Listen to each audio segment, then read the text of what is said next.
حطي البرتقانة بقشرها في الخلاط، واتحداك انك مش هتقدري تستغني عنها طول الشتاء. انتي بس سمي الله، صلي على الرسول، شجعيني بلايك، واستحلفك بالله لا تنزلي تصلي على النبي في الكومنتات، ليكي ثواب وليا ثواب. وتعالي شوفي طريقة التحضير. عندي برتقانة بقشرها، بكون غسلها كويس من بره، وبعدين بقطع اي زيادة منها، بقطعها على 4. اي زيادة بتخلص منها، وبعدين بجيب الخلاط بقى واحط فيه البرتقانة اللي معايا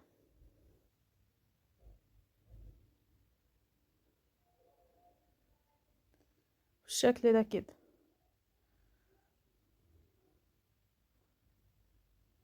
هضيف عليهم بقى بيضتين، وعليهم معلقة كبيرة من الخل، وكيس من الفانيليا.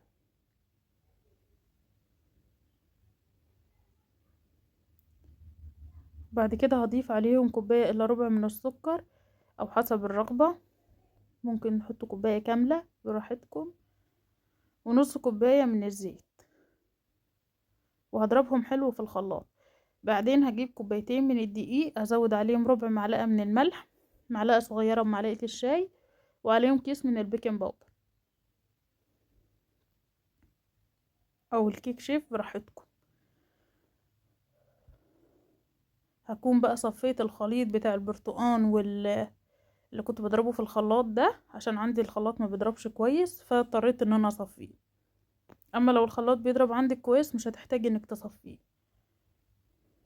وبعدين هقلبهم بقى كويس كده بالمضرب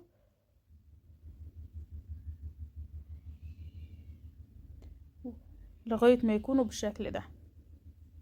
هجيب بقى صينية، وانا بحط في التيفال كده بدون زيت وبدون اي حاجة، وما بيلزقش معايا. طبعا في الوقت ده الفرن شغال على درجة حرارة 180، الشبكة بتاعته في النص، رف اوسط. لما تخرج هتبقى بالعظمة اللي انتوا شايفينه ده.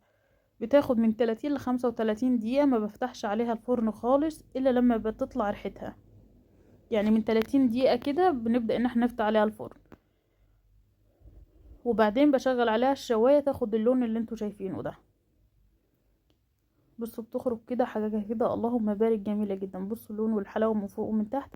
طبعا الكيكة لسه سخنة، سيبوها لما تبرد بعدين قطعوها.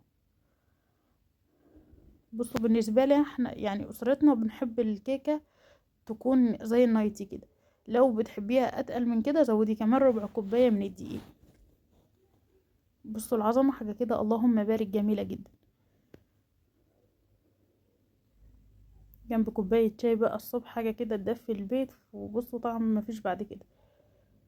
حقيقي من اجمل انواع الكيك هي كيكة البرتقال. اتمنى يكون الفيديو عجبكم. لو عجبكم الفيديو لايك وشير. اشوفكم على خير في فيديو جديد. كنت معاكم زهرة الماس، مع السلامة.